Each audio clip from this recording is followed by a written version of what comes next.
I'm going to call to order the meeting for the public hearing on the proposed budget for the 2025-26 school year and the regular meeting of the Board of Education, May 7th, 2025 at 6:30 p.m. in the boardroom of the Administration Building at 70 Conover Road, Colts Neck, New Jersey. Mr. Marasco, can I kindly have a roll call? Yes, you may. Mrs. Cameron. Here. Mrs. Horowitz. Mr. Orico. Here.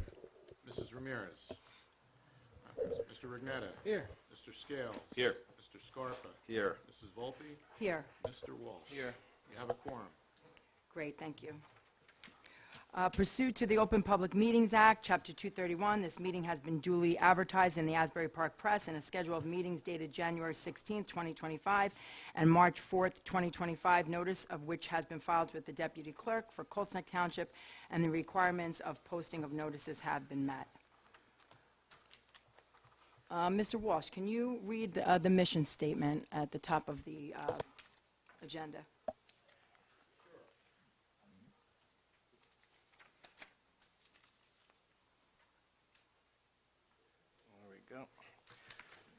The mission of Colts Neck Township Schools is to empower and inspire students to be confident, creative, self-sufficient learners who maximize their strengths and talents and contribute as responsible participants in our ever-expanding world. Great, thank you. If we could all please rise for the flag salute and national anthem.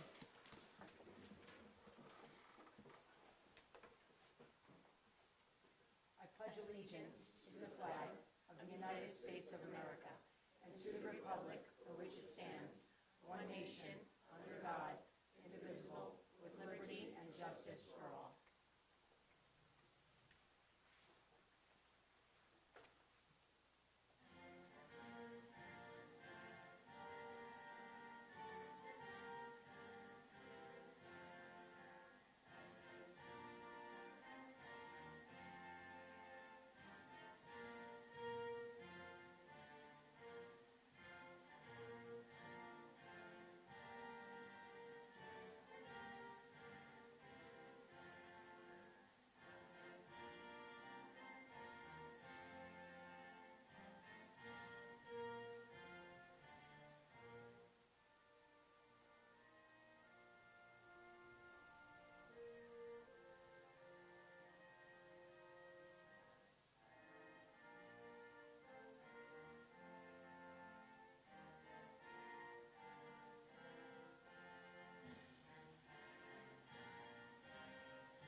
Great, thank you.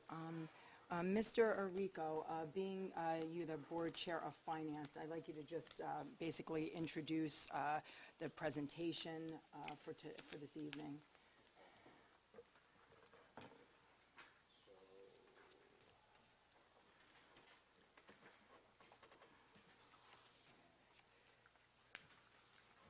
I assume Mr. Marasco is going to lead.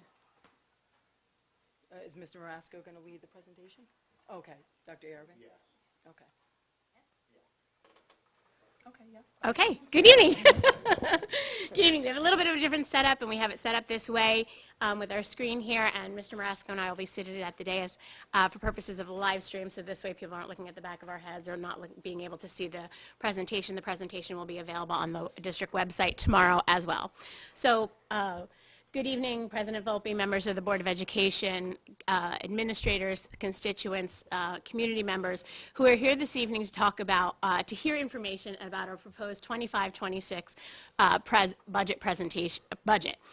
Whenever we're talking about this, we often refer to our budget as our statement of our priorities, and you'll see that as a common theme as we go through this presentation. As Mr. Walsh just read, we always go back to our mission statement. What is our mission? Is to empower and inspire students to be confident, creative, self-sufficient learners who maximize their strengths and talents and contribute as responsible participants in their ever-expanding world, right? So, how do you fund that? Well, first of all, how do you support that? What are the resources needed to achieve that mission, to achieve that goal as we're all working together? Well, first you have a group of people who serve on a Board of Education, who come together in conversation and work in collaboration with your administration and your staff, and members of the community to make sure that what you're presenting is truly that reflective of our values, of our goals, and our mission statement. Also recognition to our ad hoc finance committee, although we serve, as we've noted for the past year, as a committee of a whole, we do have ad hoc committees, and it is additional work, and it is very tedious work.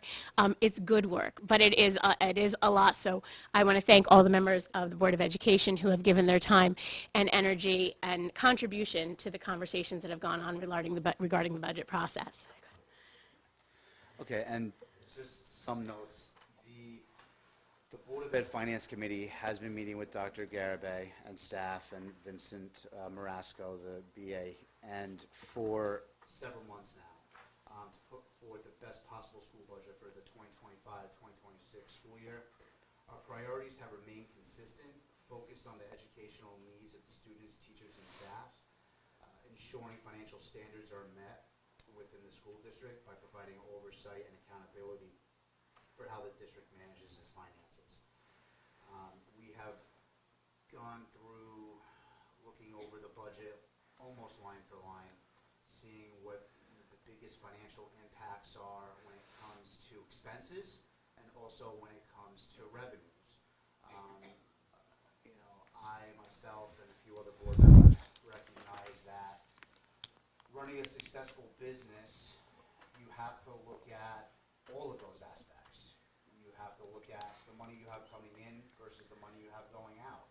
And if you can increase your revenue and lower your cost basis, it's a win-win on both ends.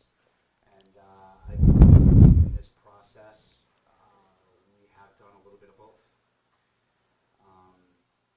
The Board of Ed helped to achieve this by asking questions to challenge the status quo and exploring all options that are available.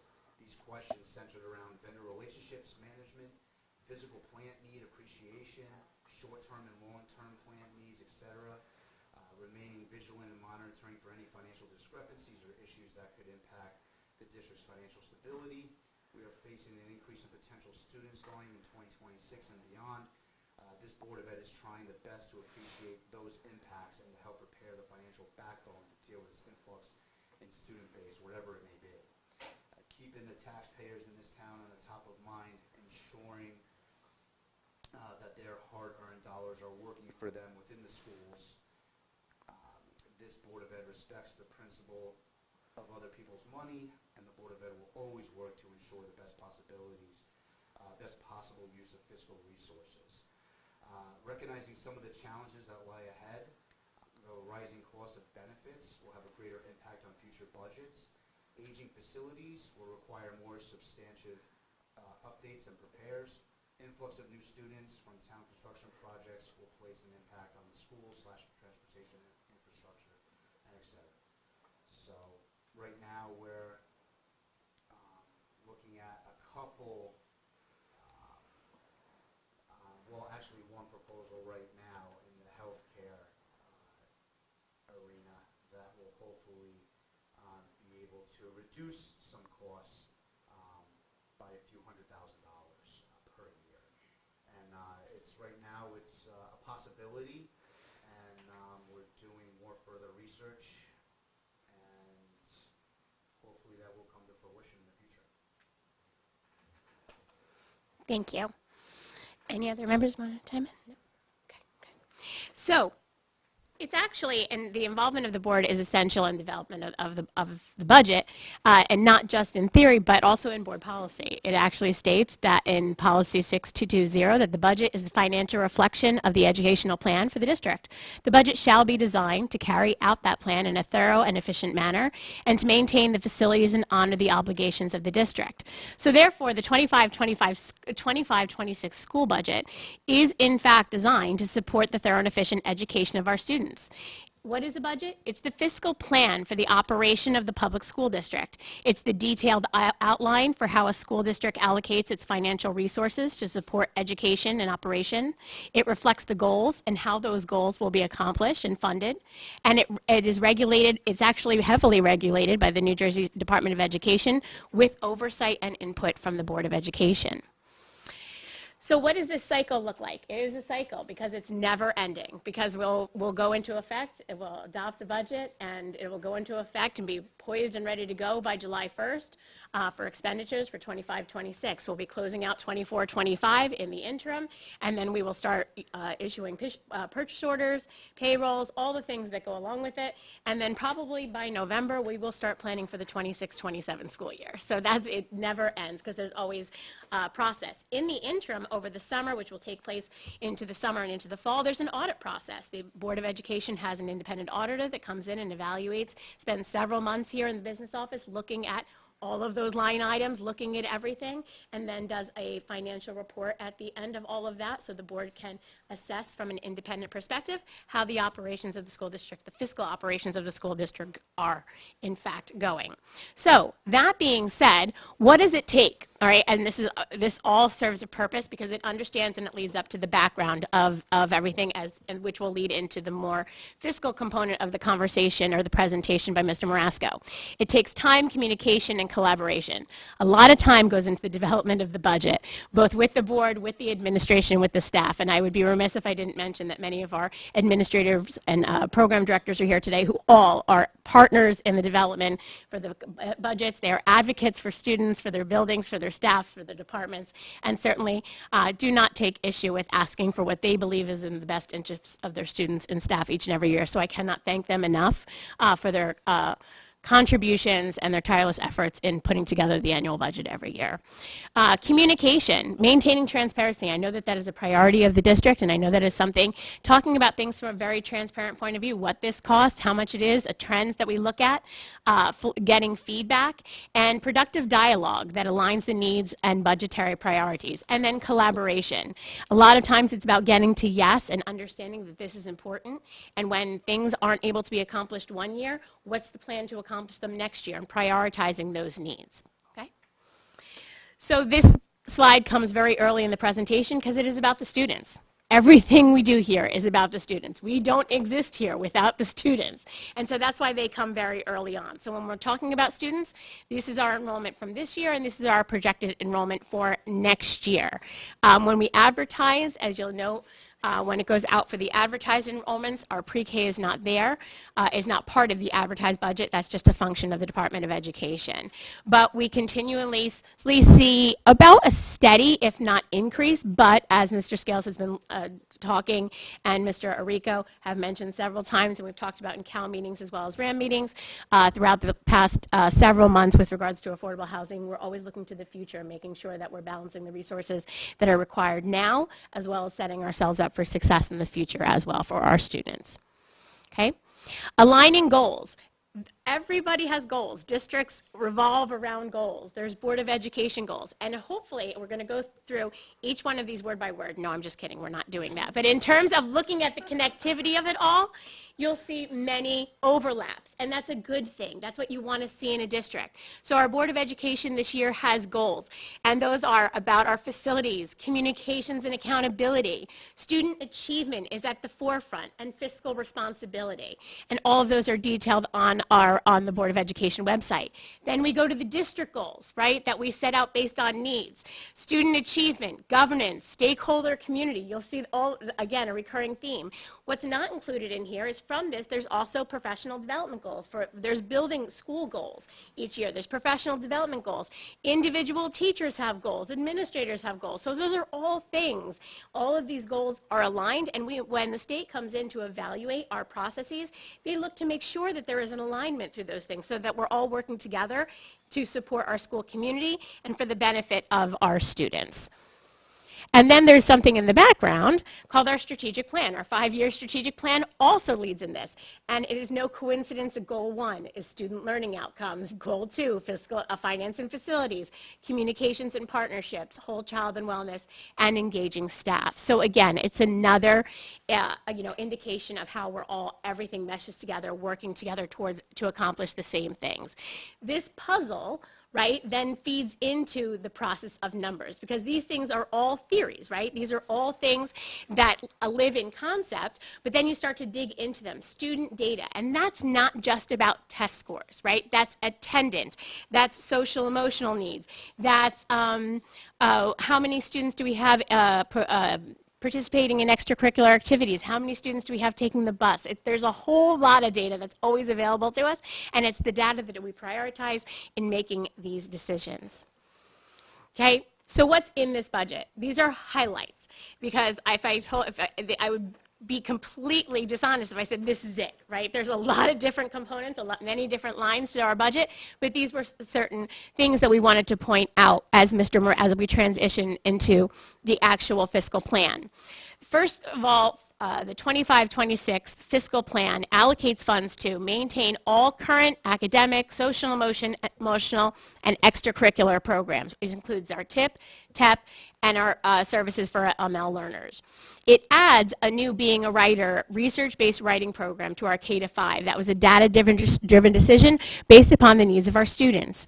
It provides all programs and related services to students with IEPs and 504 plans. We continue to offer high-quality summer program, Summer Bridge, which is an important priority of this Board of Education because it was previously, for the past 3 years, funded by grants.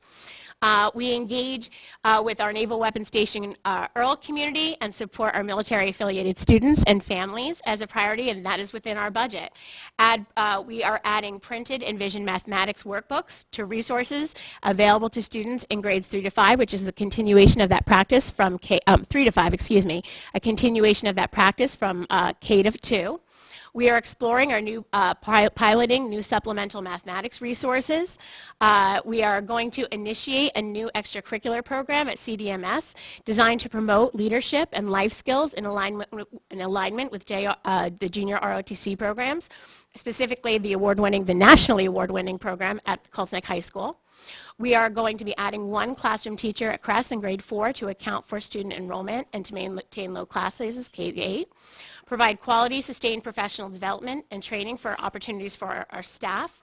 Supply district-owned and operated transportation to our students. This has been crucial very much to the success and the credibility of our district, added to the credible narrative of our district, I should say. We are maintaining our facilities, implementing our preventative maintenance, and addressing capital projects, upgrading and enhancing communications with a new website and communications plan platform.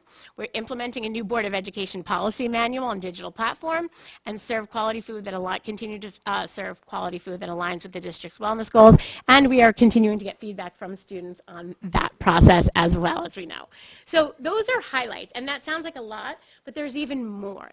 Behind these things, there's people, right? Everything. So that's the purpose of the next slide.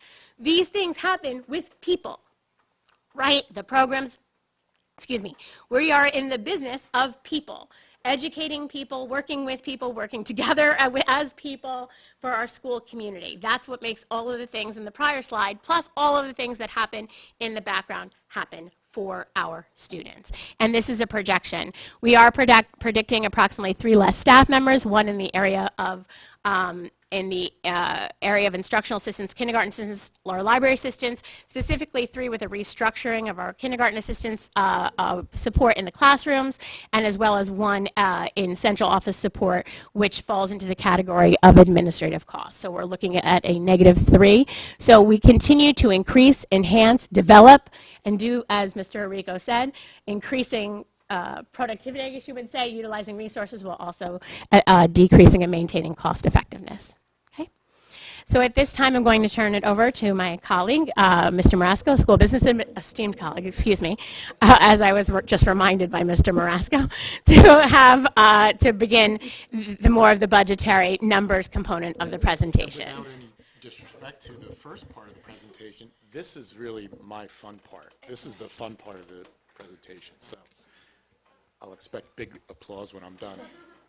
Okay, so every year I start out with with this schematic just to show that this is the framework in which we create our budget, okay? All the budgetary considerations and priorities that Dr. Garibay summarized, they come together in this overview financial blueprint. And conceptually, for those who are new to this, even though I show this every year, the revenues are the financial resources of the district, and appropriations are commitments of expenditures. And the board has to follow two basic rules. One is that revenues have to equal the appropriations, which is a balanced budget. And number two, the tax revenue must be within a statutory 2% cap inclusive of certain adjustments. That's the law every year. So the balanced budget accounting rule applies not only to the general fund, as you'll see later, which in our accounting world for school districts, it's Fund 10 and 11 and 12, but it's also, this formula applies to the Special Revenue Fund, which is Fund 20, as well as debt service, which happens to be Fund 40. Next slide.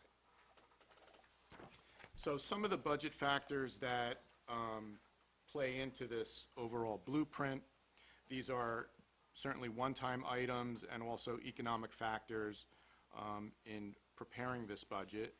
And it's also important to know that the board has achieved a $0 increase in the tax levy. So we know that we're going into the next school year with healthcare premiums estimated up over 14%.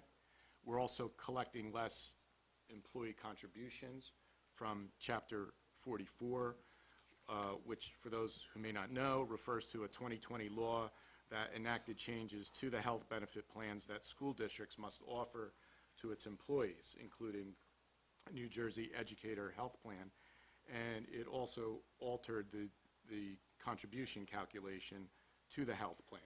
It's based on a percentage of salary, not premium.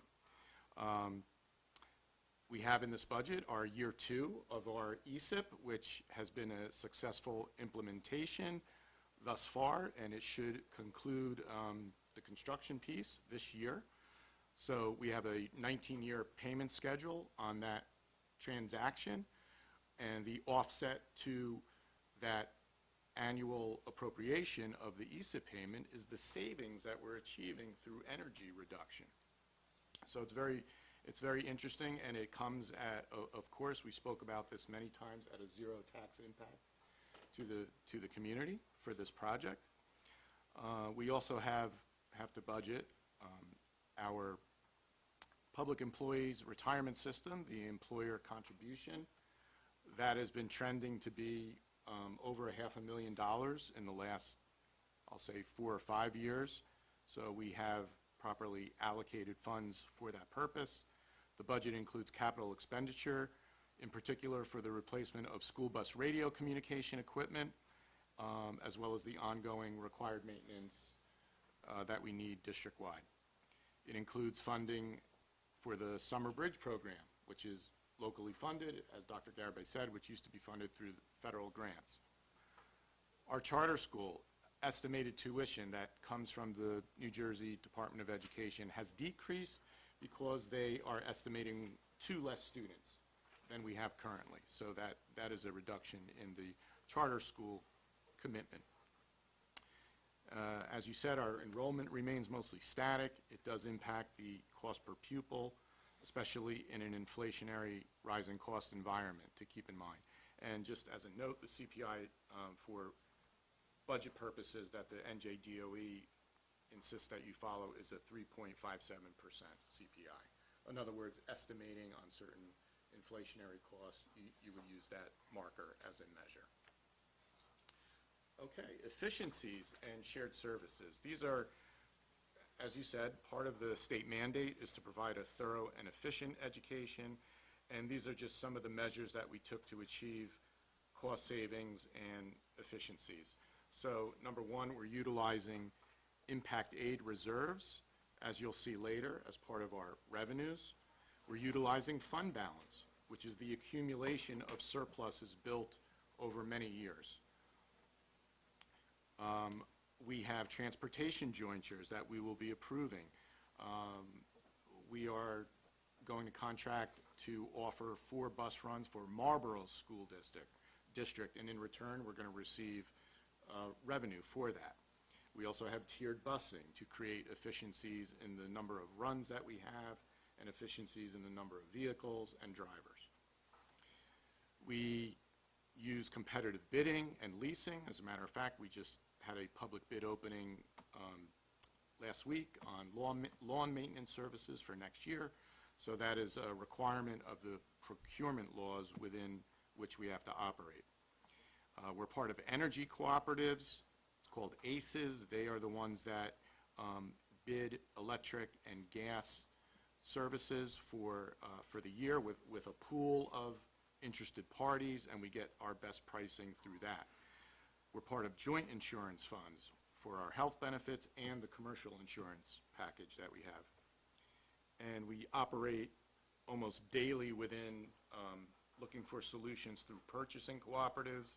These are beneficial to districts to be part of all the ones that are offered out there because it provides economies of scale when you're looking at a basket of goods to purchase that have already been bid out by that entity. We have some shared services with the Township. As you know, we employ Class 3 police officers for our district. So that is a shared service with the Township. They also assist with snow services and equipment rentals from time to time. We have in-house maintenance personnel, very helpful for having to complete a lot of projects that don't add to the cost of contracting out. And we're very proud of the fact that we can handle a lot of projects in-house, particularly through the leadership of Mr. Moretta, our facilities director, our esteemed facilities director, I might add. Next slide, please, Dr. Garabay. Okay, that takes us to what does this look like in terms of numbers. So this is our revenues, our general fund revenues. And as you can see from the start, we are proposing, because it's a board goal, to impose a flat tax levy compared to last year. That tax levy makes up about 82% of our total revenues.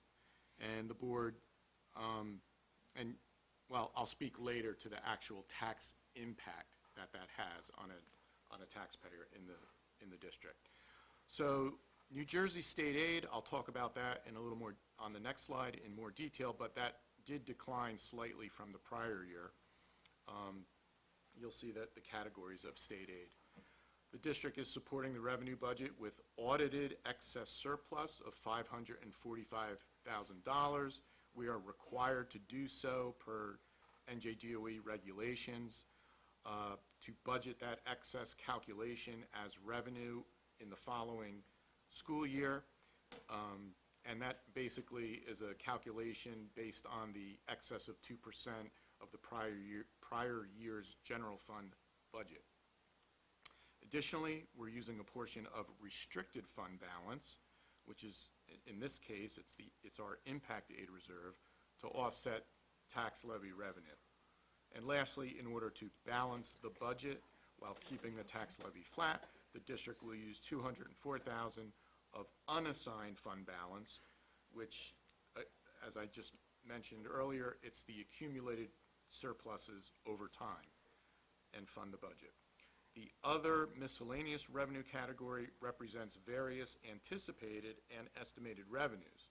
And it's up quite a bit from last year, as you could see, by several hundred thousand, mostly from estimating greater interest on the district's cash accounts.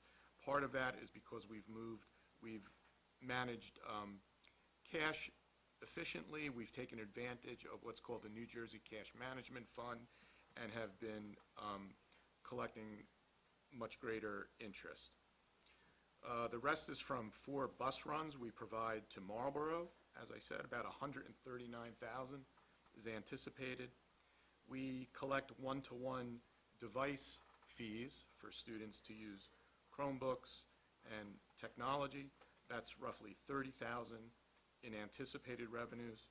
We have approximately $100,000 anticipated from the township fuel billing because our entity buys the gasoline for both the district and the township, because there's one location within the township that receives gasoline, and we're using it for our buses, and the township uses it for their police vehicles, et cetera.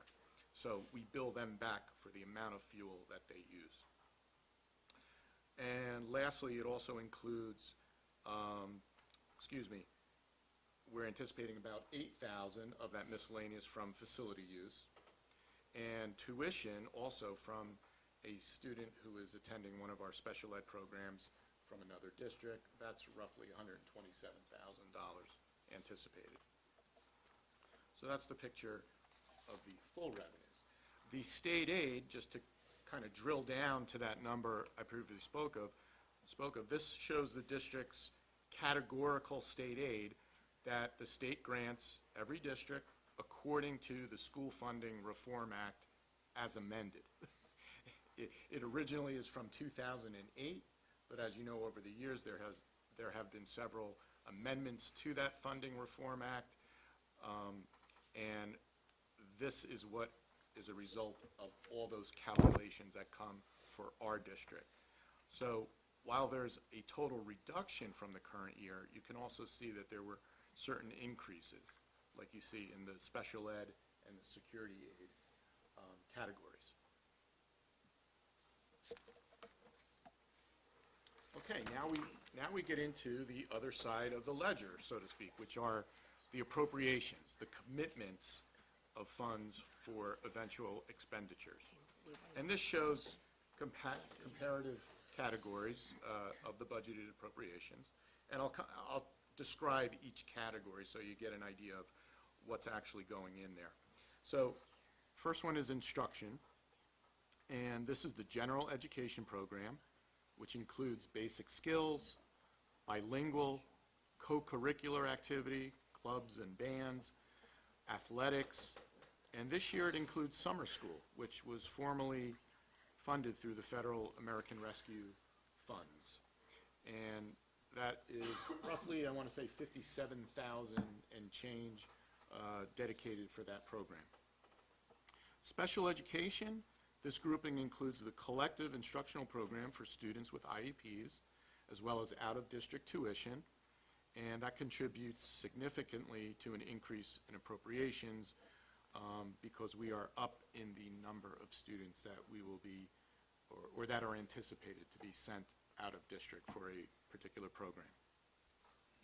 Okay, support services. This category includes attendance and social work, health services, speech, OT, PT, and related services.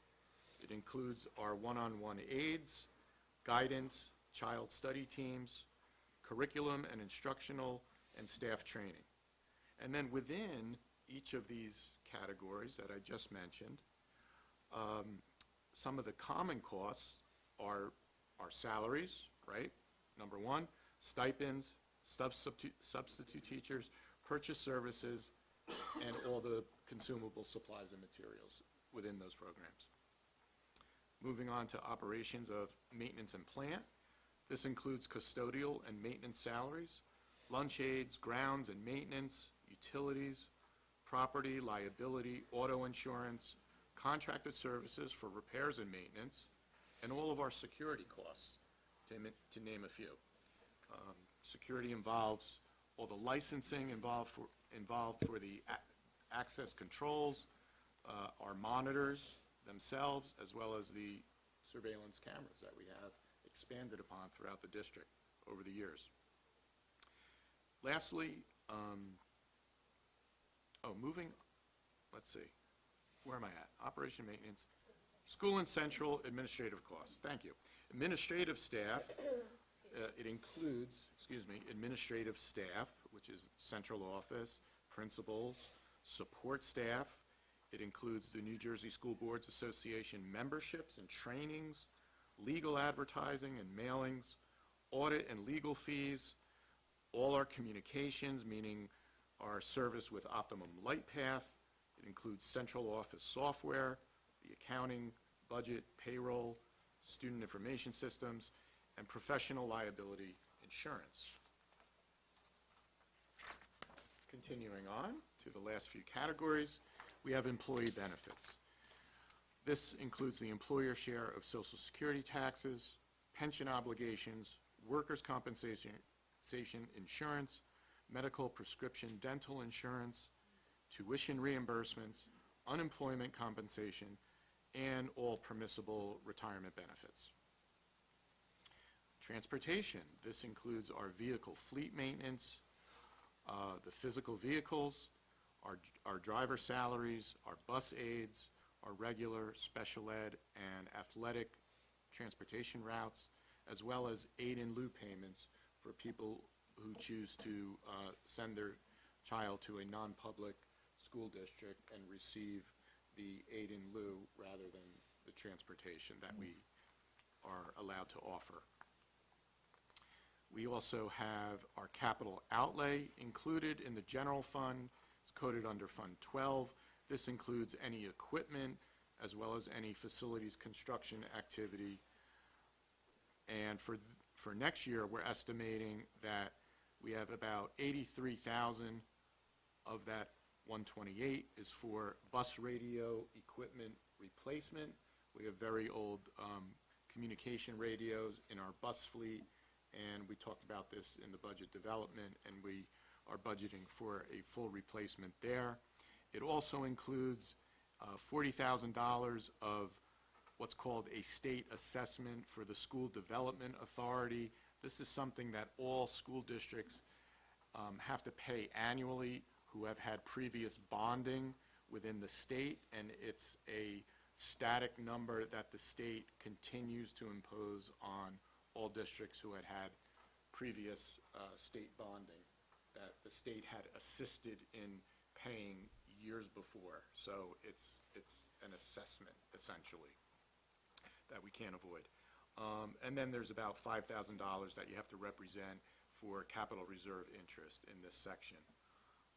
As I said, the charter school enrollment is estimated with 2 students less than the previous year, so the respective tuition is $29,000 for next year.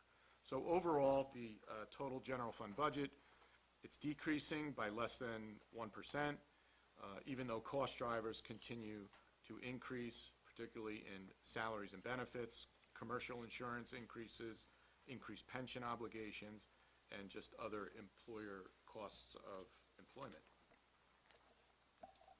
This is my favorite slide because it's a pie chart.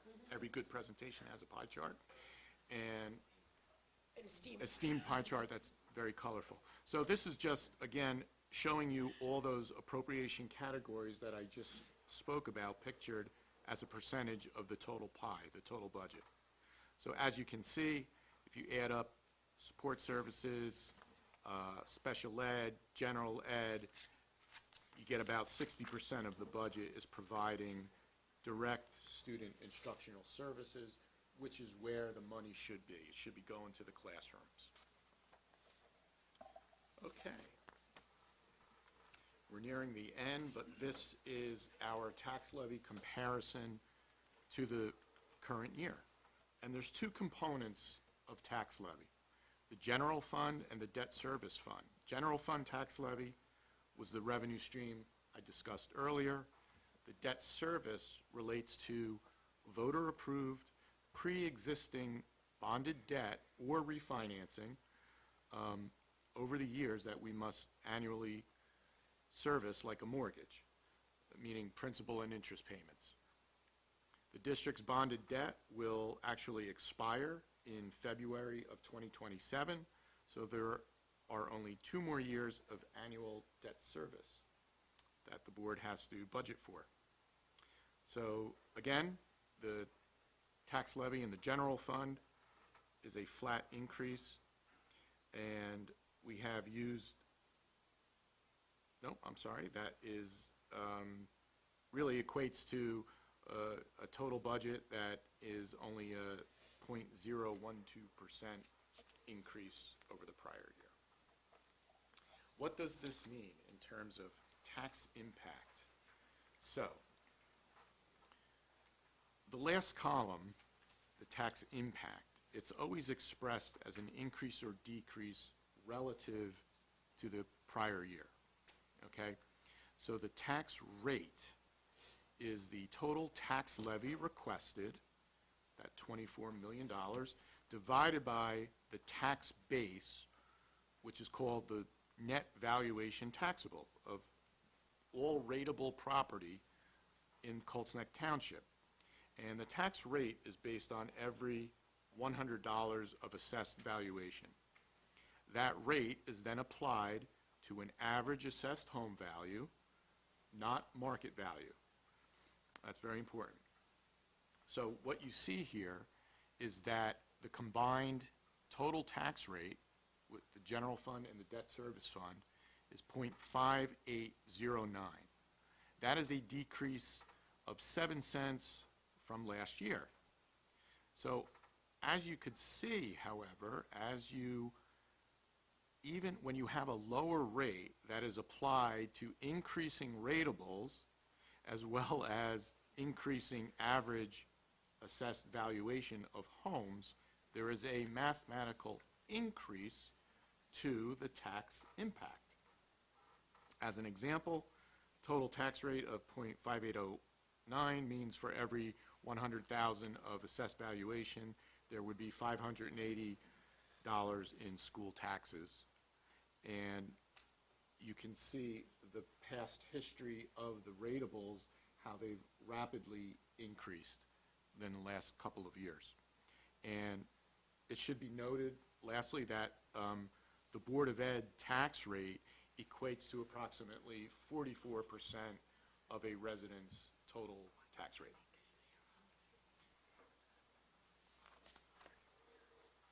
And I think that's the last one. If there are questions, our contact information is here, and just know that in addition, so the advertised budget was published on Saturday. We will have a user-friendly budget that statutorily has to get posted on our website within 48 hours of this public hearing. And please feel free to reach out to Dr. Garabay or myself if anybody has questions. But thank you.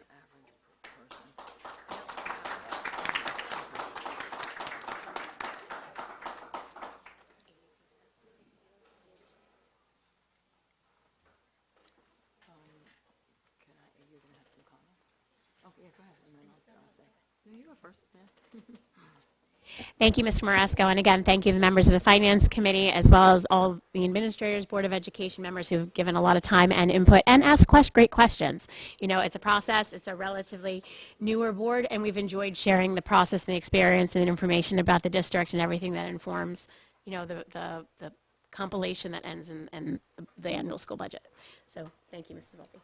Okay, I just want to make a couple of comments on this. First of all, I want to thank the Finance Committee, Jason Arrico as chair, Phyllis Camera, Mr. Scarpa, and Mr. Kevin Walsh.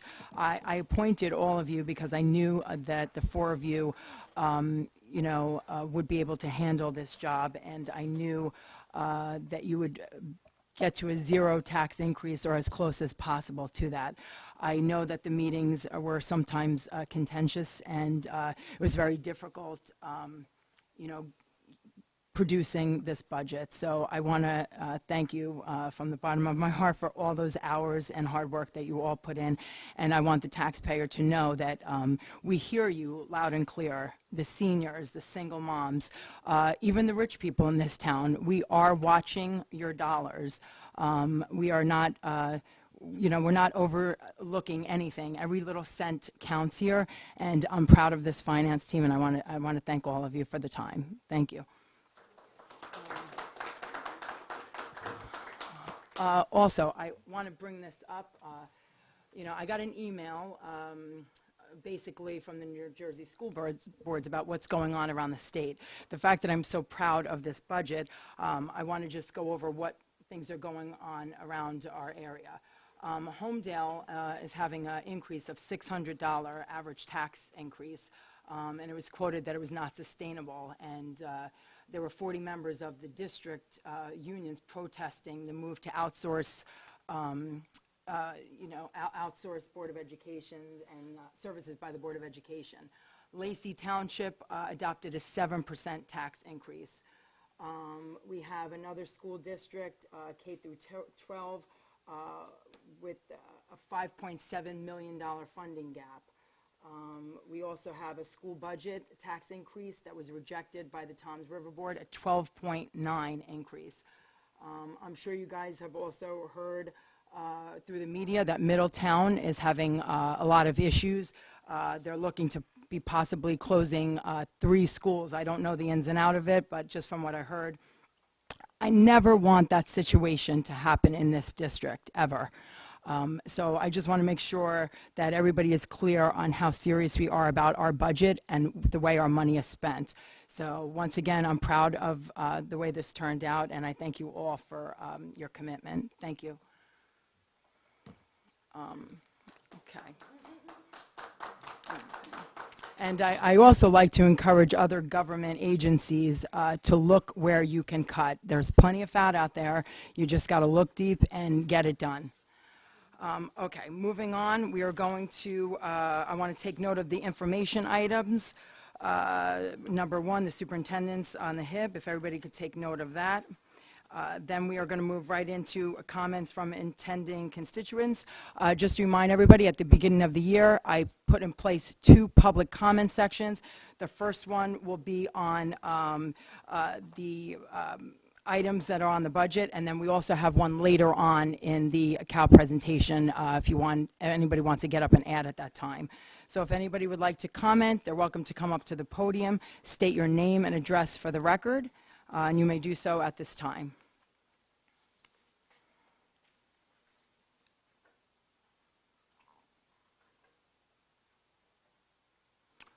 Okay, being there's no comments, we will close the public comment section. I would like to get a motion. We're going to go right into the action items, which there are just a few this evening. I'd like to get a motion to move items 1 through 8 on the agenda. Second. All right. Any questions or comments on these items? Sure, Mr. I'd like Regna. to thank the Finance Committee and our president and Vince and Dr. Garibay for all the hard work that they've done in keeping a zero tax increase. I remember last year there was a former member on this board who didn't think it would be able to happen. It could happen, and I clapped back and I said that I had every confidence in this board that it could happen again, especially with the leadership of our former president, John Camera. But you guys have taken his lead and ran with it, and I know he'd be very proud of you guys. So thank you so much. Thank you very much, Mr. I'd like Regna. to comment. I think we have to be one of the only school districts in the state of New Jersey to have 2 consecutive zero tax rate. So it's an accomplishment for our board, along with working with our administration. So we should be very proud of it. We have a great school district, great teachers. So we achieved everything we took an oath to make sure our kids have the best education, but we also very mindful of our residents and our taxes. Anybody else like to? Mr. Regna? No? Okay. We'll take a roll call.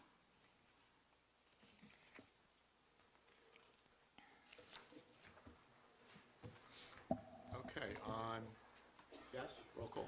Yeah, On yes, action I'm sorry, items- roll call. Yes, on action items 1 through 8. 1 through 8, please. Mrs. Camera. Yes. Mrs. Horowitz. Yes. Who is now present. Mr. Rico. Yes. Mr. Rugnetta. Yes. Mr. Scales. Yes. Mr. Scarpa. Yes. Mrs. Volpe. Yes. And Mr. Walsh. Yes. Thank you. The motion carried unanimously. Great, thank you, Mr. Oscar. Okay, we could take note of the communications listed. All right, once everybody's through with that, we will move right into our board liaison reports. We will start with Mrs. Sarah Horowitz on the Parent Advisory Committee. Thank you. We have our May meeting this Monday, the 12th, at 10:30 and 7 p.m. in the admin building, and the agenda will be out later this week. Great, thank you. And also the Colts Neck PTO? There's quite a few things. The Teacher and Staff Appreciation Week is in full effect. This year's theme is Big Top Circus. The school's admin building and bus depot have provided decorations to give it the circus feel. Monday was donuts and coffee. Tuesday was fresh popcorn. Today was hot dogs. Tomorrow is dessert. And Friday is lunch will be served. Flowers purchased from the flower sale will be distributed on Friday. For the CRES students, the school store will be the 15th and 16th during 3rd, 4th, and 5th grade lunch periods. For 8th grade families, the lawn signs have been completed. Thank you for those who have ordered. Graduation ads are still available for purchase. Please RSVP for the 8th grade dance. Also, additional any information regarding ice cream social, baby pictures, and so forth, that can all be shared via the PTO email. If you're not receiving the emails, it's not too late to join. Just visit coltsneckpto.org. May 31st is the 2nd grade carnival, and there's still time to register. June 19th is the 5th grade moving up party during school hours. To volunteer or donate, please visit the PTO website. And lastly, the final PTO general meeting and volunteer breakfast will be June 4th at 9:30 in the admin building. Great, thank you, Mrs. Horowitz. Moving on to the Colts Neck Township newsletter, Mrs. Camera.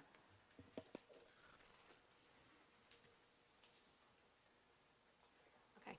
Our second newsletter went out April 23rd. We received encouraging words of thanks from many Colts Neck residents who appreciated the updates and our team's commitment to transparency and student-first values. And I want to thank the community for their support. And looking ahead, our next newsletter will highlight Kevin. Look. Oh, wow. Great. Okay, that's all.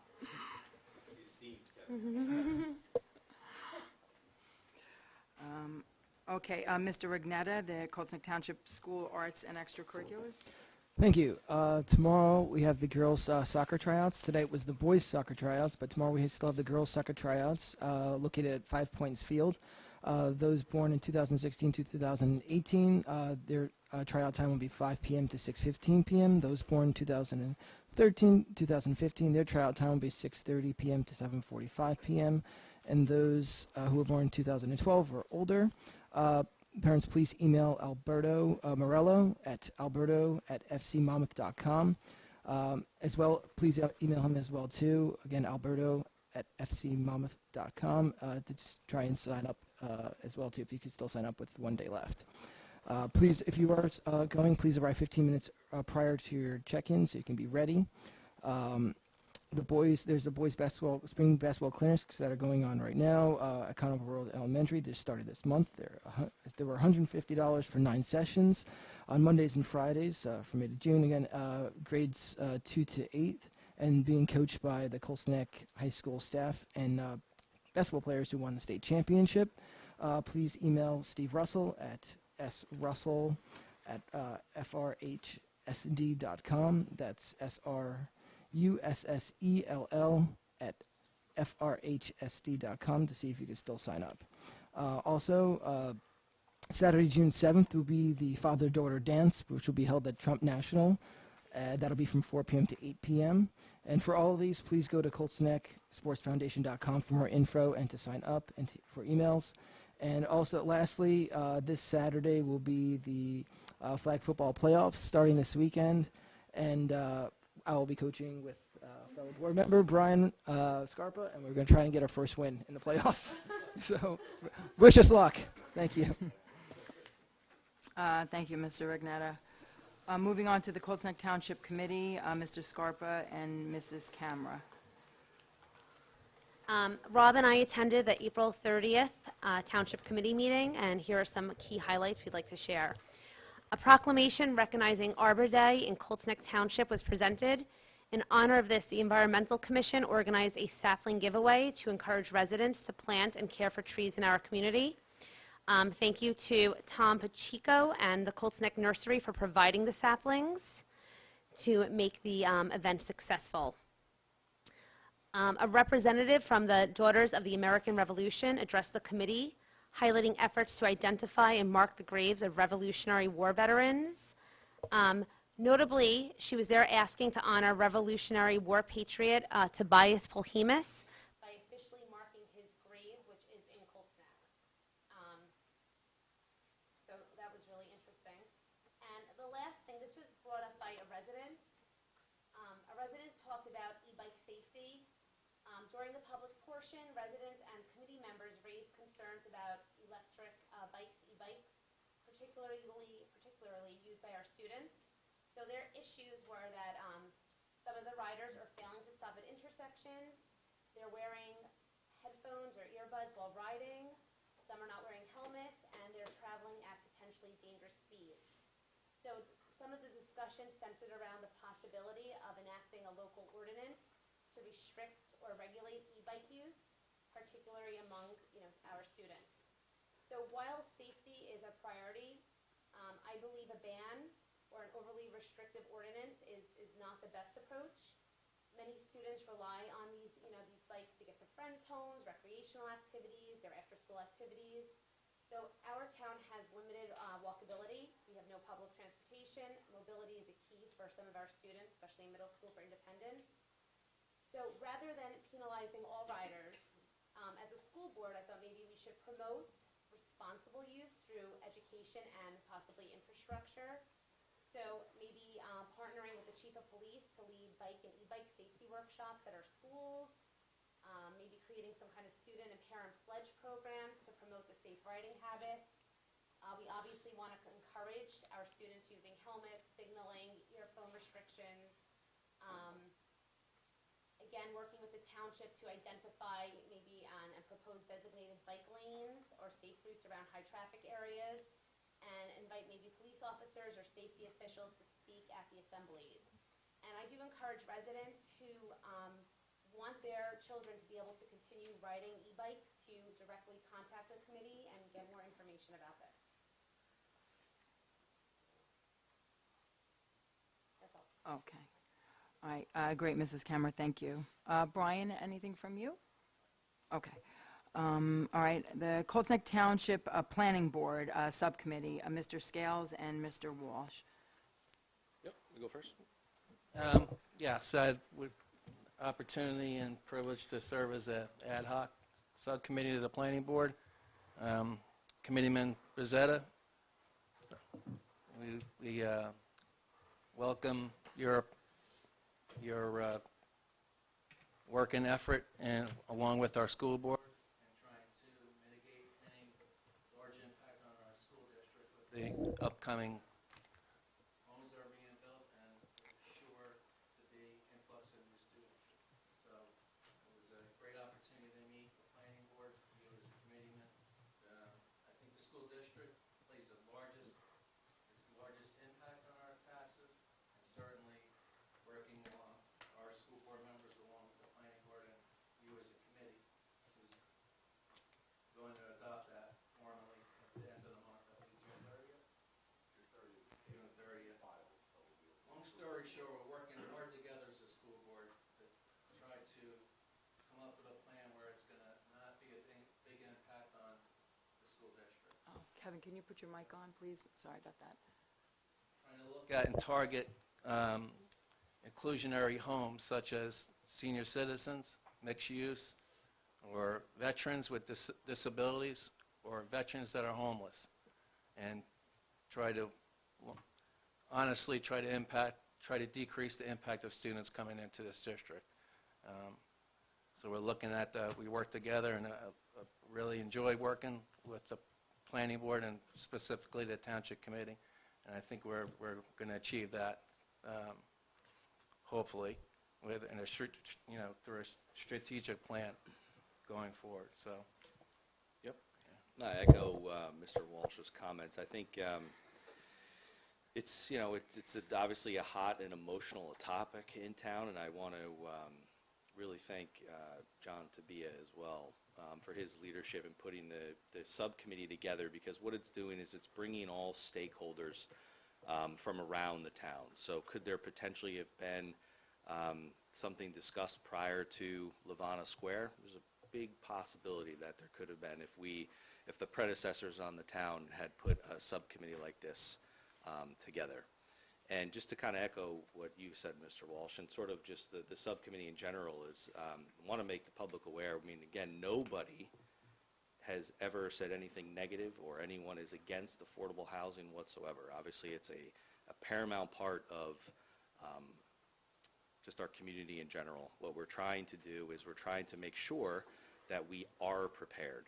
So working with the consultant from the planning board, she is going to take our recommendation and put together a quick one-pager, just like we have done on what we think the tax sort of burden would be on our district in the future. She's going to do something similar so the public can read something very simply to see what the impact would be, from affordable units to what our obligation is, to what a durational adjustment is called, and to what is our actual obligation, and then more importantly, what essentially is our exposure, right? So if we don't submit the proper plans to the state, what is our actual exposure? So I'm excited to report that our next meeting will be on the 29th, where that report will be done, and then it will be presented to the Township Committee, I believe, on June 9th.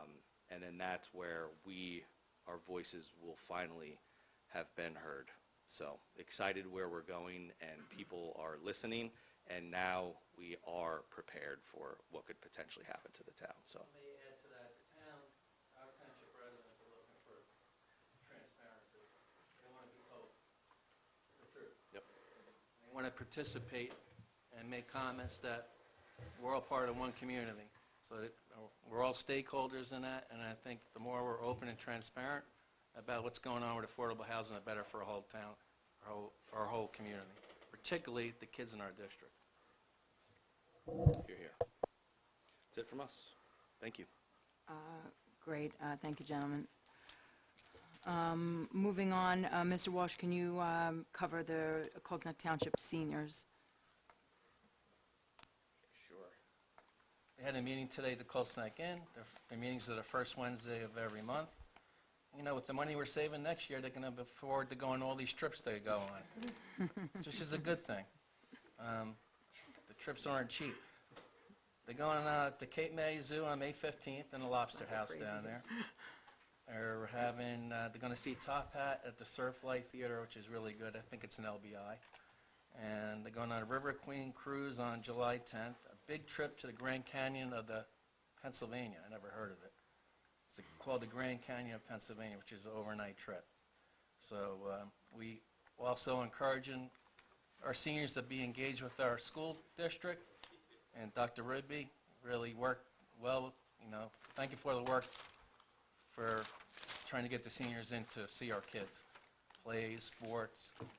So I know it's just the beginning, but hopefully we get a bigger turnout in attendance. Appreciate your work.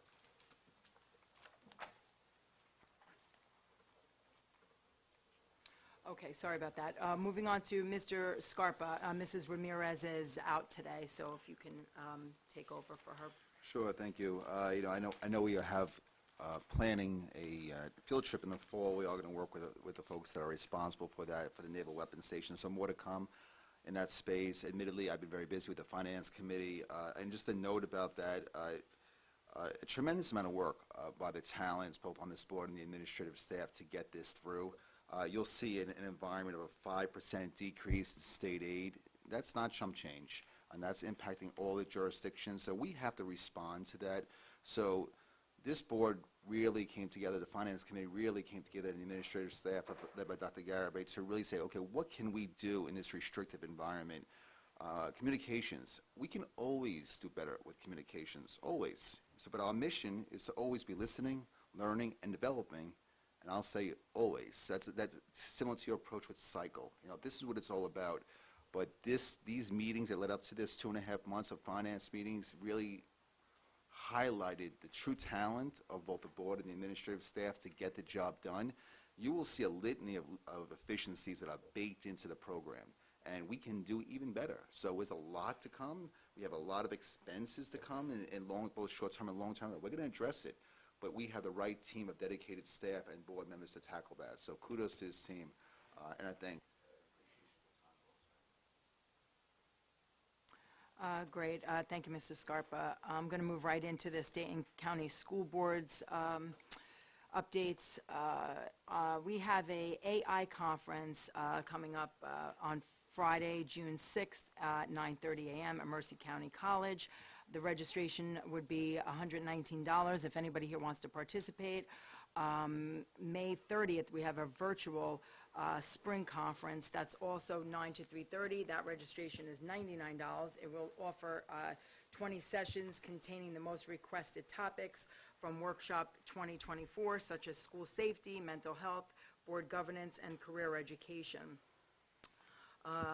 Once again, to reiterate, the New Jersey School Board's workshop for 2025 will be October 20th through the 23rd. Registration is still open. The early bird special is still available to June 30th. If anybody is interested, to please register. Lastly, nominations are being accepted for the 2025-26 Board Member of the Year. You must have 5 consecutive years of experience and must hold a certified board member designation certificate. So none of us are qualified. The deadline for nominations is July 1st. That's all I have for the state and county school boards. At this time, we are going to move right into the committee of a whole work session. For those people who have not attended, I see some new faces here. We have been working as a COW, Committee of a Whole, for about a year or so now, and what that means is we do everything in front of the public. We did do a finance ad hoc committee, obviously, because of the excessive hours, but going forward, we always do anything. We present it to the public. We discuss it in front of everybody, so it's completely transparent. So at this time, we're going to start moving into our Committee of a Whole work session. We're going to start our report, our ad hoc Affordable Housing Committee report. Rob, if you want to take over for that. Yep, absolutely. I'm going to be a little redundant to what we had said. The committee, there's nothing for us to report. Essentially, we are in a holding pattern until we find out what the marching orders are from the town committee. So once everything that I had just explained prior, once that is presented and then the town puts their stamp of approval on what the rest of round 3 and round 4 will be, then we will know as an ad hoc committee what we need to do to be prepared. So we will simply just be waiting for those final numbers and final report. And once I get that report, obviously it's made to the public, but I'll also bring it to the board as well for us to discuss and go through it so we're all on the same page. So that's all I have for today. Great, nice and short. Thank you. Yes. Okay, we're going to move on. I don't think, Mr. Walsh, we have anything for the buildings and grounds, correct? We're 60% complete on the solar, right? Yeah. Like for the township people listening and hear the current state where we're at right now. I did not Hold expect it. that, but okay. There. Yeah, I know. Yes, I was not prepared to speak tonight, so I'll do, but I eat and sleep and drink this stuff, so I'll do my best. So we're about 55-60% done with solar. The elementary school is completely done. Cedar Drive's about half done. The primary school is the biggest part of the project. I'm sure you guys all see it if you drop off your kids, et cetera. That is about 50% done at that school. So the front is just about done. We're moving to the back now. The back will be each hall, as you guys have already seen, and then along the back as well. Excuse me. HVAC, all the rooftop units were delivered over the spring break. You guys saw the pictures of the cranes and everything. I'm sure Mr. Marasco and Dr. Garibay shared that with you. We started tying them in since spring break, so controls being added to it. We're probably, I was told today, will be done completely by Monday. So by Monday, all HVAC in this district will be up and running as a part of the ESIP. So we will officially be 100% air conditioning by Tuesday of next week. Of course, things could happen between now and then, but that's what I'm being told now. Yeah, of course. Obviously, whenever you're turning on brand new units, you think they're brand new, there's no issues, but there's always issues when you turn on especially new things. So we're tweaking as we move along, checking pounds, making sure Freon's loaded and all those kind of things. So I would say for HVAC, we'll be up and running by next week. Solar is expected to be done by June 25th, which is actually the end of the prediction for the ESIP project as a whole. It'll go into about 19 months since we started, which I don't know about you, Vince, seems a little bit longer than that, right? Yeah, way longer than that. But yeah, so we'll be 19 months in. Just a reminder, all the HVAC that's currently being installed is conducted with blue lights to kill all infectants that come in through the room. Ionizers, they're all MERV 13, which is now the indoor air quality recommended air filter in each unit. Before we only had MERV 8, so now we're up to the modern day standard. And we're also now providing fresh air, which is mandated under ASHRAE. So regardless when the units are running or not, there's still fresh air being pumped into the room, which is, of course, better for everyone, and now is mandatory whoever puts in new HVAC going forward. So that all started during COVID with air quality and everything, and now it's such a hot topic. I would also, if I have a minute, sir, if it's okay with you, I'd like to thank everyone here who's been dealing with this project for the last 2 years with us. It's not just Vince and I. There's been a lot of headaches, good times, bad times, and I just want to thank everyone for working along with us. I want to thank everyone for who's been a part of it because, like Dr. Garibay has said a couple times, the biggest project in this district since the referendum of 1998. So kudos to all included, and I can't wait to get all the bugs and whistles out this summer, and when we start September, be done with the ESIP and be ready to rock and roll for the next year. Appreciate the summer rec camp. Is that going to be impact? Oh, no impact at all. I'm being told June 27th they'll be out of here. Obviously, we have to, you have to do sign-offs. We have to do a final walkthrough, make sure that everything's up and running before we can sign off and send the final checks and all that. But no, we won't impact summer camp or any of those things at all. Great. Thank you for all your hard work. You're very welcome. Thank you, sir. Anything else? And Mr. Walsh, if I may, I think there was a question at the last meeting that Mr. Scarpa raised about water testing, and Mr. Moretta was kind enough with Ms. Marasco to put together a nice summary of everything, and I'll include that in our board update for the week, which kind of outlines what we do on a monthly, regular basis, so that we can, the board can assess that and review that as well. Okay. Anything else, Mr. Walsh? That's enough. Okay. Okay, moving into communications.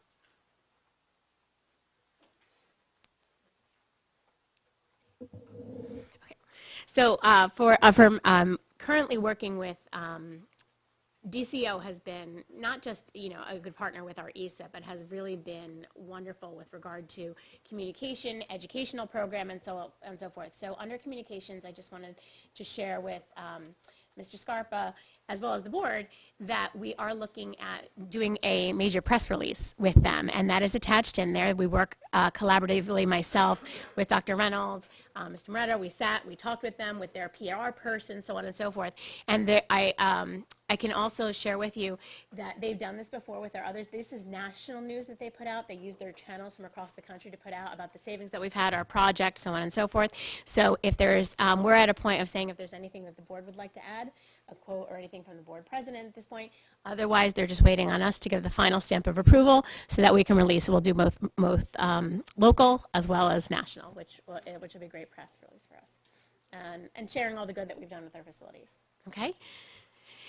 So I think from a timing perspective, they're ready for us to go. So if the board could kind of review that, if we could maybe look, and if there's something you want to do, and if we could get that back to them like next week, Okay. that would be great. And then we can send it back, and they can start distributing it. All right, As such. we'll make it a priority. Okay, perfect.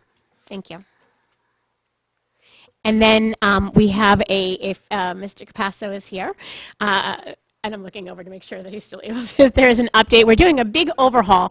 There's a big visual overhaul, I should say, which will look different, but there's so much behind the scenes, as we know, which ends in the final product. And Mr. Capasso is leading us through a complete transfer of our website and communication system, which started as a conversation last summer's inquiries investigation is now we're to the point for launching. So, Mr. Capasso, if you wouldn't mind sharing an update on that with us. So it's not just the website and communications, it's actually adding another application. It's having that app accessible to the entire community here, which is going to be huge. It's going to be a game changer. One of the things that we've discussed in previous communications committee and analyzing our website is, what's the purpose of the website? Is it to bring people there, or is it better for us to send the information to the public?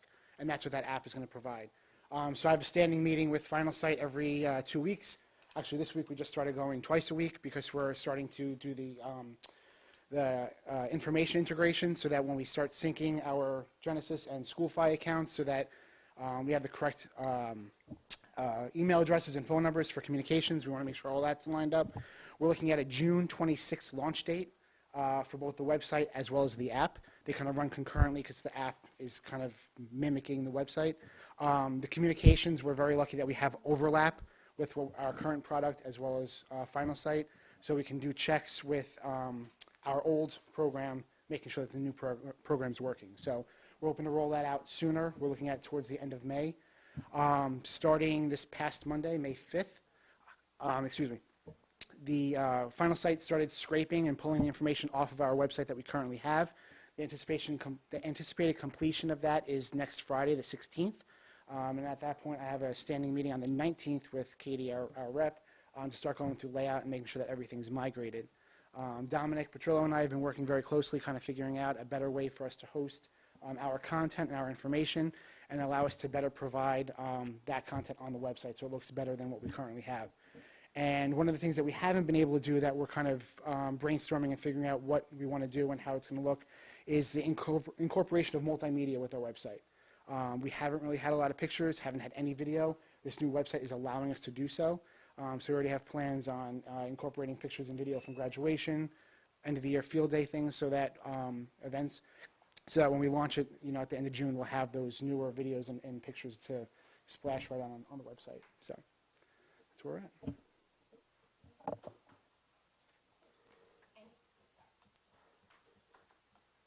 Thank you, Mr. Capasso.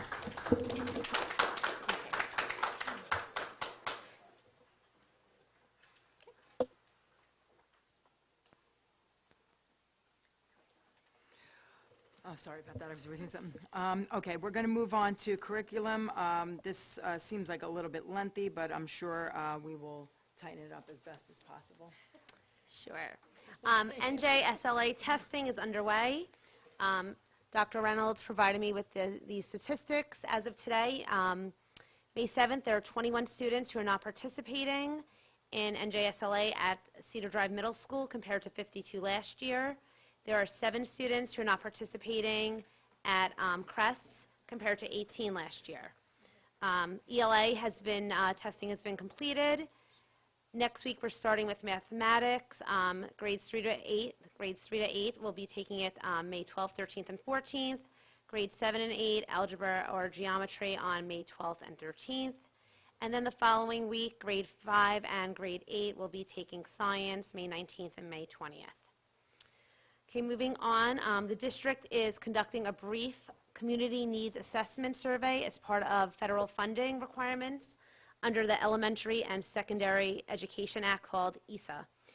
The survey gathers input from community members to help identify priority areas and guide budget planning. So we're asking the community to complete the survey that will be sent out this week. The district celebrates and recognizes that May is Mental Health Month, and there is a list of activities that our schools are participating in between spirit days and mindful coloring pages and taking a dance break. There's a walkathon, so there's just lots of wonderful events this May. And I'm assuming it's going out to the whole community as well.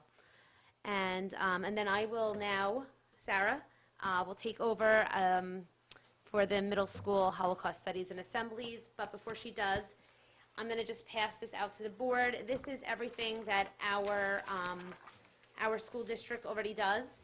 So it's wonderful, and I know Sarah has one more addition that she would love for us to add.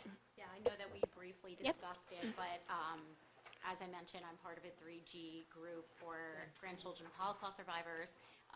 One of the great things that we do is we have our members discuss, give a presentation about their grandparents, what they went through during the Holocaust, and it's a really amazing free assembly, and it's typically for 7th and 8th grade. A lot of local schools have done it, and hopefully we can incorporate that in September. I know it's too late now, but hopefully we can do that September, October. Sure. Thank you.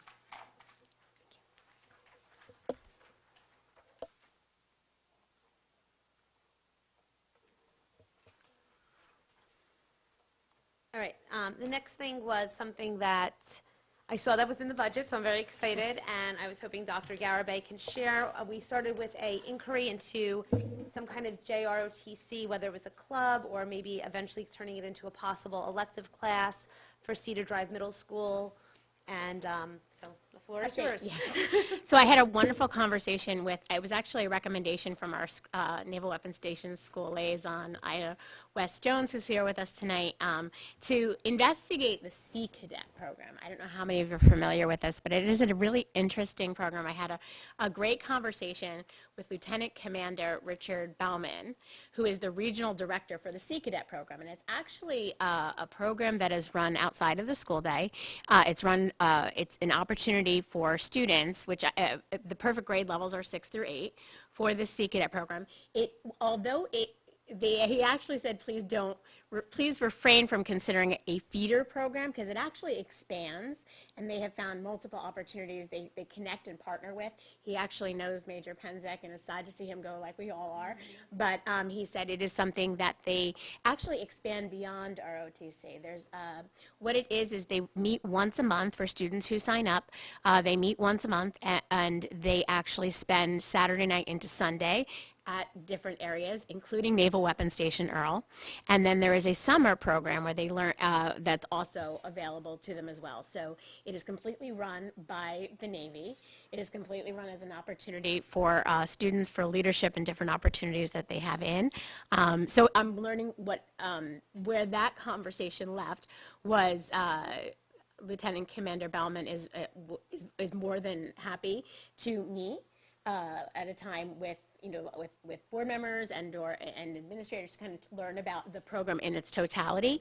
Because right now, I asked him, is the cost for the program, the initial setup for students is about $299 plus a $99 fee with it. And there are districts in New York that are starting to pick up the cost for that, but mostly, it goes over in there. But it is a really interesting and cool program because it's training, but it's also life skills. They learn culinary, they're learning all different types of things. So it sounds like, he said it's equivalent to that of like Eagle Scouting or something like that for those types of programs. So I'm really interested in exploring it. And I thank Ida for bringing that to our attention. And we're still navigating some things. At the most recent change event, I spoke with Major Penzak.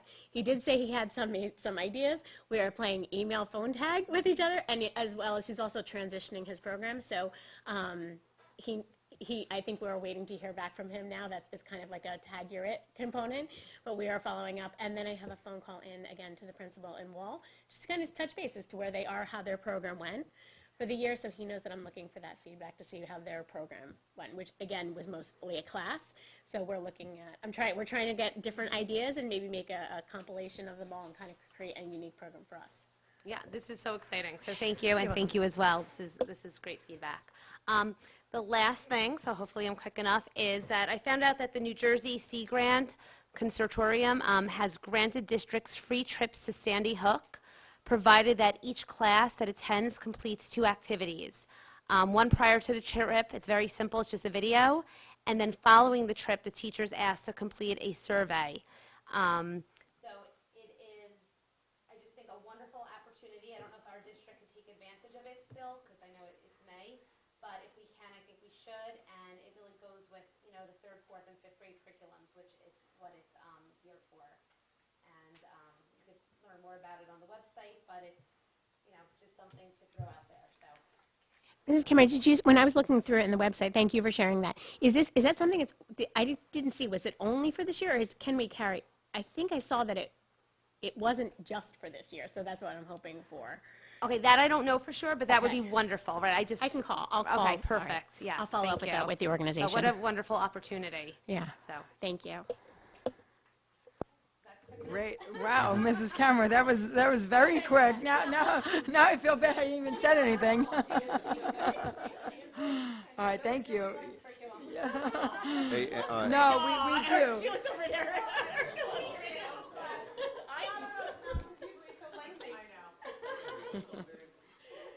And just a quick note before we move on to the next group. Just a special thanks to the teachers and the administrative staff for getting the messaging out there about the NJSLA testing.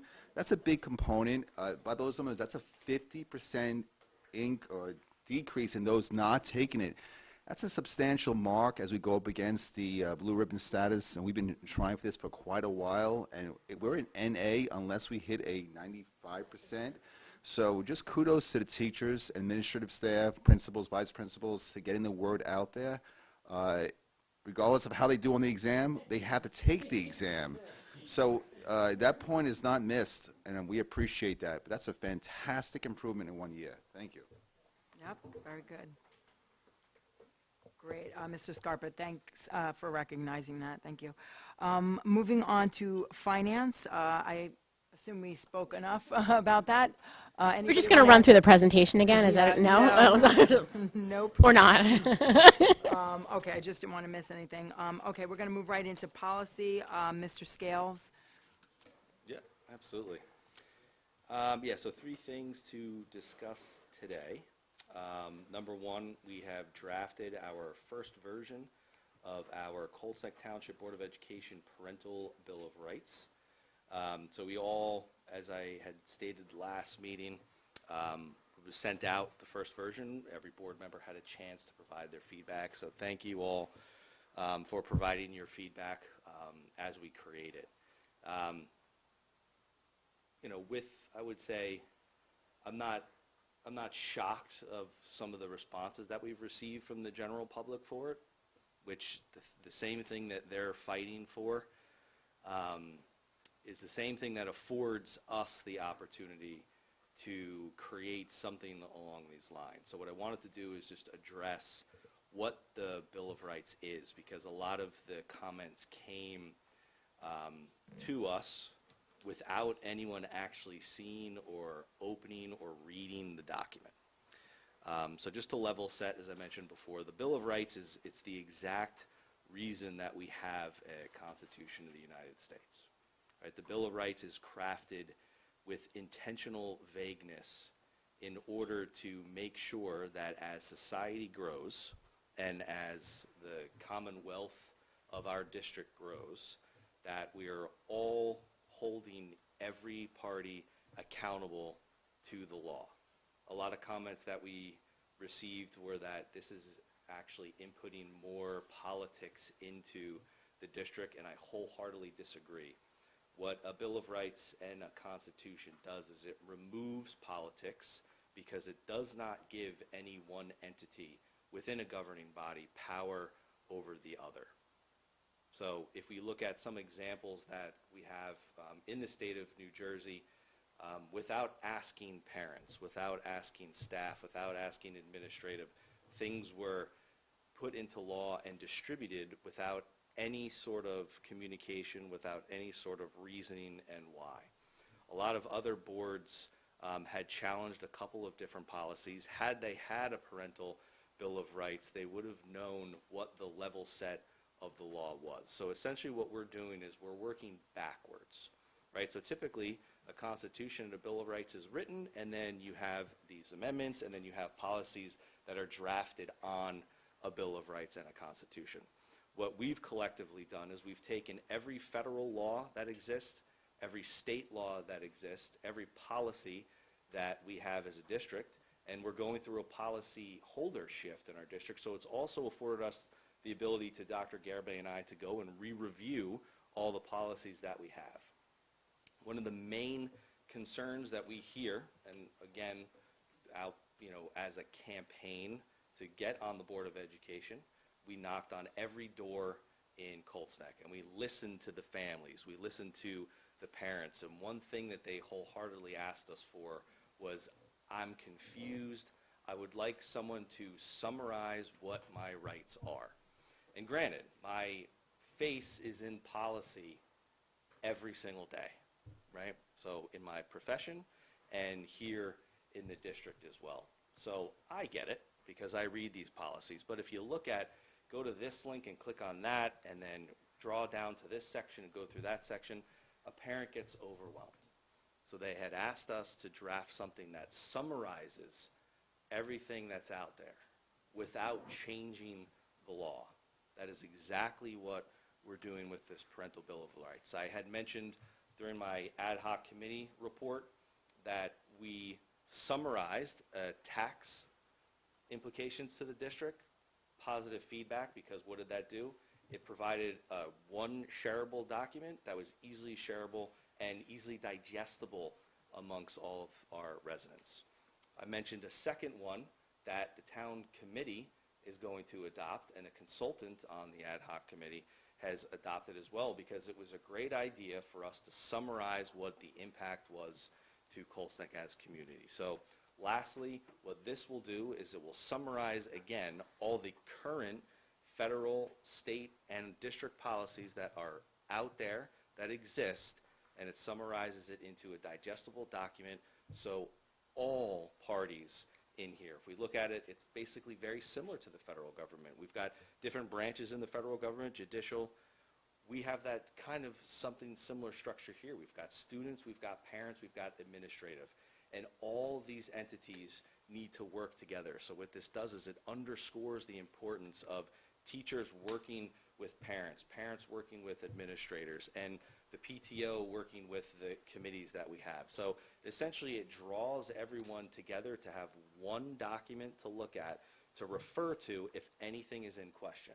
And the brilliance of the United States of America is that every law is up for interpretation. And that's what this does. This essentially affords everyone the opportunity to interpret the policies that we've written as a district and the federal and the state laws, so parents don't have to go and dig it and submit Oprah requests to find this and find that, and then not get the proper responses they have from the government of the United States, the government of New Jersey, and our district. It holds us accountable, and it holds every other entity in our community accountable as well. So with that, if there's any questions that you have that we already haven't brought to me, I'll take any of those that you have as a board. So. I just wanted to make a comment on this. We had a couple of communications this afternoon about, why we're not getting feedback. When we work as a committee of a whole, basically nothing is done. Once again, I said prior, nothing is done behind closed doors. Mr. Scales brought this to our attention. He requested it to be put on the agenda, and we're here to discuss it. We give ample time for anybody to get up and speak and put their input as constituents, parents, people that oppose it. So tonight is a good chance if anybody wanted to say that. So I just want to make it clear in the communications that everything is done with complete transparency and will be continue to do so. And Rob, I appreciate all the work that was put into this Bill of Rights. I'm confident that this will go through 2 reads and will be passed by this board. So thank you. Very welcome. Anybody else have any questions on this particular item? Mr. Agnetta. Rob, I want to thank you for your hard work on this, as well as President Volpe as well, too. Thank you so much for this. For those here tonight or watching at home or who have emailed us, again, I want to just reiterate with what Rob had mentioned, that we're not passing anything new tonight. All these policies have already been put in place, and we're just putting it in one place that parents can reference, one accessible place, which will hopefully be on our new website, easily accessible on our new website. And if there's anything regarding anybody who has questions about parents not that they shouldn't know something, well, that's in regards to, that would have been in regards to policy 5756, which was already repealed almost 2 years ago. So those of you who might be protesting that, you're pretty much 2 years too late to the party. Again, I want to thank you for this and putting this all together and taking our feedback. And I look forward to this being passed. Thank you. Great. Thank you, Mr. Ragnetta. Anybody else like to make a comment on this? Yeah. I also like to address Garden State equality. As president of this board, I will not be intimidated by any letters or threatening accusations of our actions on this Board of Education. I will not tolerate it. Moving forward, Rob, if you can move on to the next bylaw, 0155.2. Slightly less friction, bylaw 0155.2. What we're doing here is just you probably noticed this came up earlier in the year. We added the affordable ad hoc subcommittee. What we're adding here is Kevin and I's role as liaisons with the town committee and the COA subcommittee. So any questions on that? It's pretty straightforward on that aspect of it. Yeah, if there, and again, we can work behind your feedback to Mr. Scales, and if not, it'll appear as a first read on May 21st. May 21st, yes. And then last, this is the memo we had brought up during the last one. There was just a slight update from the Department of Education. I take my interpretation of it, and it's open obviously for discussion now. My interpretation is that nothing had changed. So again, the original memo is just to codify with the federal government that we are in compliance with Title VI, because the state has stated they will not fill out the appropriate form to, again, codify again. They're saying they codified it a few months back during a presentation. So, again, I don't want any, we talked about our budget today, how successful it was. We talked about the lack of state funding. So what this does is, again, it removes politics, and it allows us to have a level set that if the federal government wants to fight with the state, they have to do it themselves. And we are going to codify that we will follow federal law, we will follow state law. And then if anyone wants to fight about it, they fight amongst themselves. They don't come and fight with the district. So 2 cents on that. I don't know if you have anything to add, Dr. I was going to say, I think the direction from Mr. Scales would be whether or not we want it to be a memo or it will be a resolution that is passed, that becomes certified, gets sent somewhere. I leave that to the discretion of the board regarding, that statement, because I know it was prepared as originally as a memo. Yeah. But if we want it to be done differently, just let us know. Binding, No, so that's why it's memo. So, got it. Okay, so just however the board would like to proceed. yeah. And yeah, that's it for those. The last thing is just the update for Strauss Esme. And to school boards, we're still in that process. We met as an administrative team yesterday, and everyone has their, Binder. what? Where's the binder? Oh, you want me to get it? The 2 binders? Two? Which one? Do you want? So I actually have gone through, I'll note in the update this week, I've gone through the bylaws, which is now section 9,000. I noted to Mr. Scales some of the changes. So we'll just proceed in looking at it. Remember that our Strauss Esme policies are intact. We're in that transition. So I found 3 or 4 discrepancies of what appeared in current bylaws, which now are going to be, put on. So we'll follow that same format where language that was omitted from the new version by school boards will be included, and then we'll share them accordingly, updated throughout. So, and we'll proceed. We're on going through administration next. So stay tuned. Great. Thank you, Mr. Scales. We have nothing under negotiations, nothing under transportation, and we'll wrap it up with the personnel information items. Yes, these are just anticipated as I do if there are any questions, just reach out, but these are the anticipation.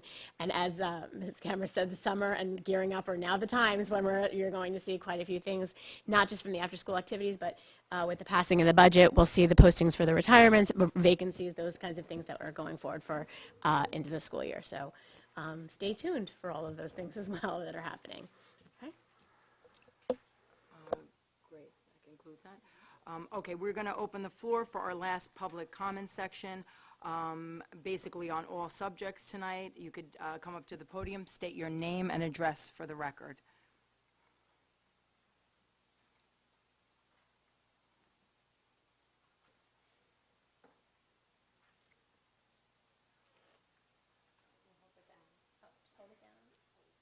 There you go. Hi, my name's Aldo Petrino. I'm actually a resident in Marlboro, former board member. I just wanted to honestly congratulate you guys on how well you're working together, and that massive task that you guys took on with the budget is honestly, it's impressive. I know my first year on the board, we tried, we basically made an attempt just like you guys and we attempted to actually try and cut $1 million from the budget.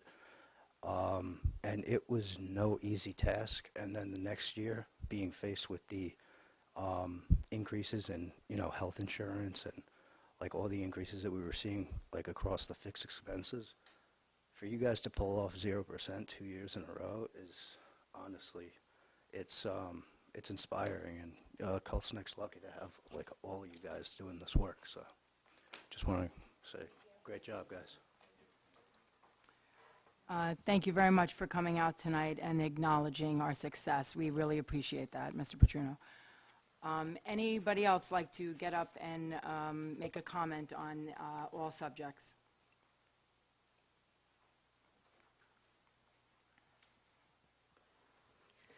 Good evening. My name is Mallory Reardon. I live at 165 Laird Road.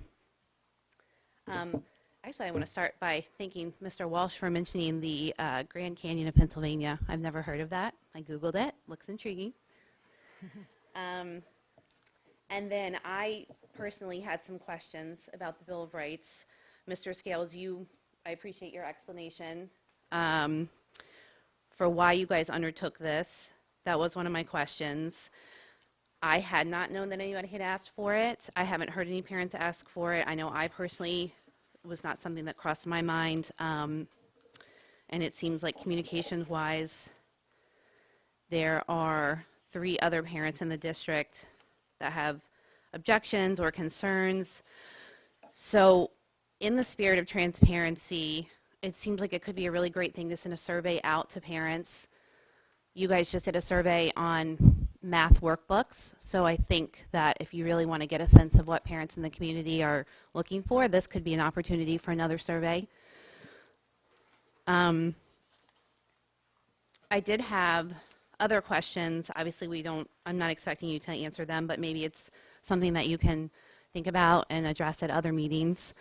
I know a lot of the policies or a lot of the items in this do exist in policy already. So there may be some things that exist and I just wasn't aware of it. One of the things that stood out to me was the section on consent or decline for mental health services. I know there's an exception for emergency situations, but I also know that sometimes sensitive conversations can start with a student and maybe a counselor needs to evaluate whether it's an emergency situation or not. There might not be time for them to tell that student, like, let's put this on pause, let me go get consent from your parents. I personally think that's maybe an area for clarification in that statement and not just making it seem like a counselor would always be contacted right away. Give the counselor, a parent would be contacted right away. Maybe give the counselors a little more wiggle room on that. The section 3.3, gender identity. That section seems a little contradictory.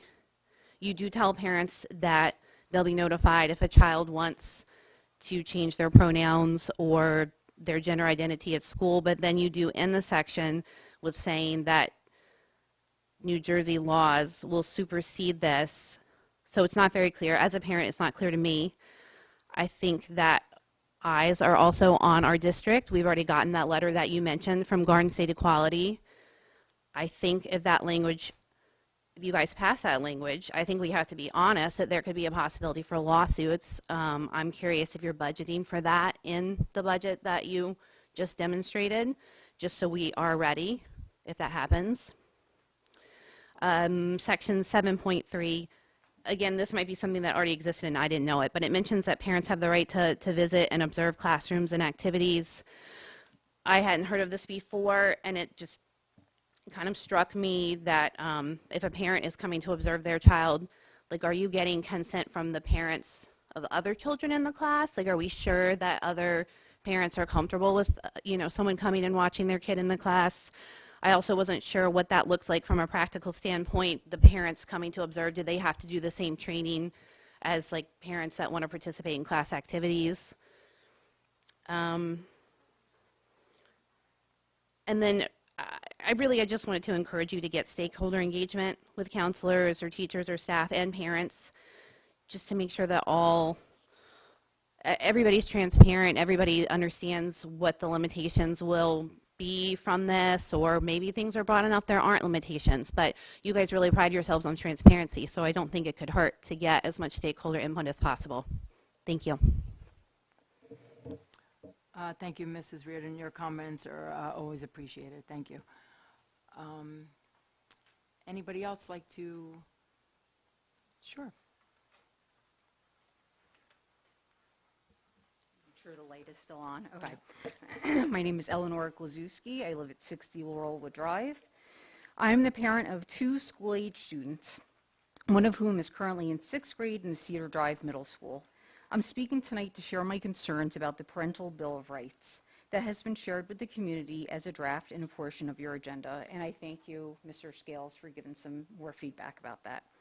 Never in my years as a parent or working in higher education did I ever think there would be an embedded undertone nationwide and within our community that people who are working in higher education are doing so with some sort of agenda to undo the values kids are learning at home, or that educators are operating with devious intentions and do so in the shadows, ignoring the interests and rights of children and their parents. Unfortunately, this kind of fear-mongering mindset that parents need to take back their rights has been encouraged and spread by organizations with which many members of our current board have aligned themselves, like Moms for Liberty and Gays Against Groomers, just to name a few. These rights are there, they always have been. There are portions of the Parental Bill of Rights that are clearly no-brainers, and things our teachers, administration, and staff do each and every day. The doors of communication go 2 ways, and I can assure you since kindergarten, my kids have always been fortunate to have teachers who reach out when things are going great and there are areas of concern, and I've been able to do the same.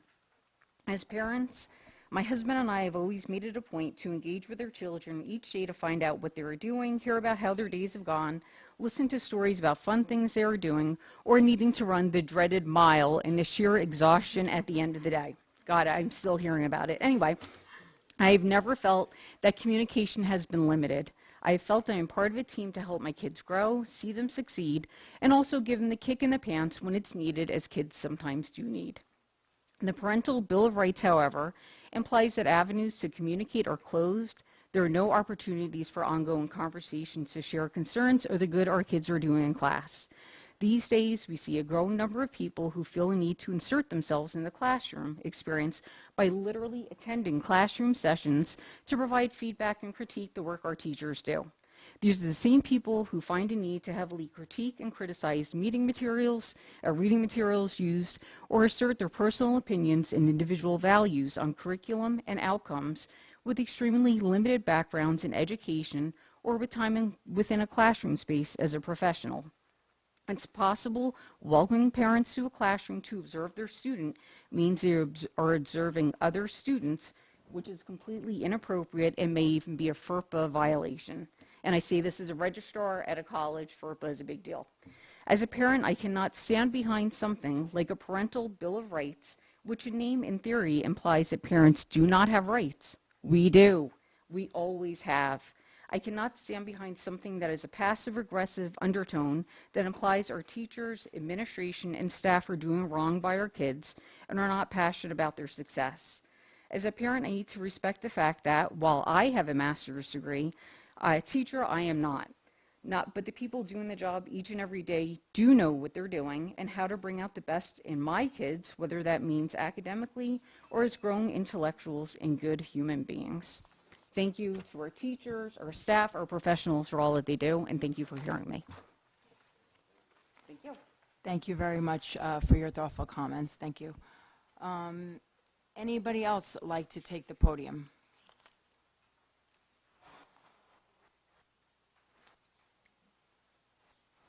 Okay, seeing no more comments, we're going to close the second public comment, and we are going to open comments from the board for any new business at this time. So it's Teacher Appreciation Week, and I just wanted to thank all the incredible teachers. Your dedication, passion, commitment to our students make a lasting impact every single day. So thank you for being the heart of our schools, and you are appreciated. So thank you. Great, Mrs. Camera. Thank you for recognizing that. Thank you. Anybody else? Nope. Okay. All right, seeing no new business, We are going to move to make a motion. We have one executive session on the agenda tonight. It's just confidential personal matters. It'll probably take about 15 minutes. No action will be taken. The live streaming will end, and we will not be rebooting the live stream at that time. So I just need a motion to move into executive session. Brian? Second. Okay. Thank you all for coming and participating tonight. We appreciate it as a board. Thank you. All in favor of that motion? Aye. Opposed? Motion carried. Thank you.